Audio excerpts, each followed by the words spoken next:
Bonjour, c'est Virginie. La leçon d'aujourd'hui a pour titre « Viens à notre secours ». Le verset à mémoriser se trouve dans Hébreux 13, verset 2. « N'oubliez pas l'hospitalité, car quelques-uns, à leur insu, ont logé des anges. » Aimes-tu te préparer à recevoir un invité chez toi? Quelle est ta responsabilité principale quand ta famille se prépare? Aides-tu à préparer un plat spécial? Aides-tu à nettoyer la maison? Notre leçon de la Bible aujourd'hui concerne une dame très amicale qui reçut chez elle des invités bien particuliers. « Viens ici en Macédoine et secours-nous! Viens en Macédoine et secours-nous !» Paul s'éveille en sursaut et regarde tout autour de lui. Il entend la respiration régulière de ses amis. Tout le monde dort. « Silas, Silas, réveille-toi » dit Paul. Silas se retourne dans son lit. « Silas, Luc, Timothée, réveillez-vous » Paul était maintenant tout à fait réveillé. « Je sais où nous devons aller » dit-il avec excitation à ses amis à moitié endormis. « Dieu vient tout juste de me donner une vision.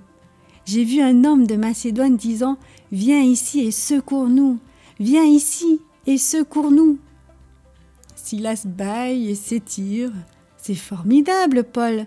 Nous pouvons prendre un bateau pour Néapolis ici même. » Paul ne dormit pas beaucoup pour le reste de cette nuit-là. Il savait que Dieu les dirigeait vers les villes de la Macédoine. Il avait de la peine à attendre le lever du jour pour se mettre en route. Bientôt, lui et ses 4 amis se retrouvèrent à Philippe, une ville de la Macédoine. Ils commencèrent à prêcher à quiconque voulait bien écouter. Ils aimaient partager leur amour pour Jésus.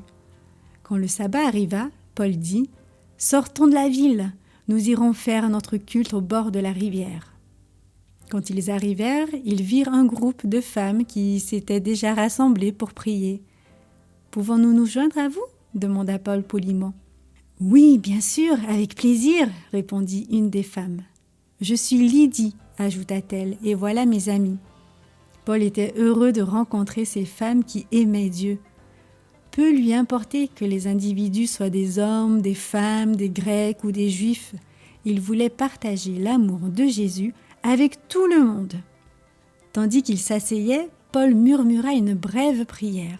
« Esprit Saint, veuille ouvrir le cœur de ces femmes à la bonne nouvelle de Jésus. » Puis Paul raconta à ces femmes comment Jésus vint vivre sur terre et mourut pour nous sauver. Les nouveaux amis parlèrent et prièrent ensemble. À la fin de la réunion, certaines femmes s'en retournèrent chez elles, mais Lydie resta. « J'aimerais en savoir davantage. Je veux savoir pourquoi Jésus est mort pour moi, » dit-elle. Ce même jour, Lydie et toute sa famille furent baptisés. Lydie était si heureuse. « S'il te plaît, Paul, ne voudrais-tu pas venir demeurer chez nous avec tes compagnons ?» Paul était content, il sourit. Lydie insista. « Nous aimerions vous avoir, » dit-elle.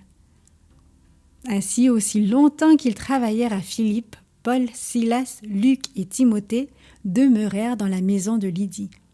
Lydie était une femme d'affaires respectée dans la ville. Elle vendait du tissu teint de pourpre. Il semblait que tout le monde la connaissait. Parce que Lydie, dans sa bonté, leur ouvrit sa maison, bien des gens entendirent parler de Jésus. Sa maison devint le lieu de rencontre principal des nouveaux croyants de cette ville.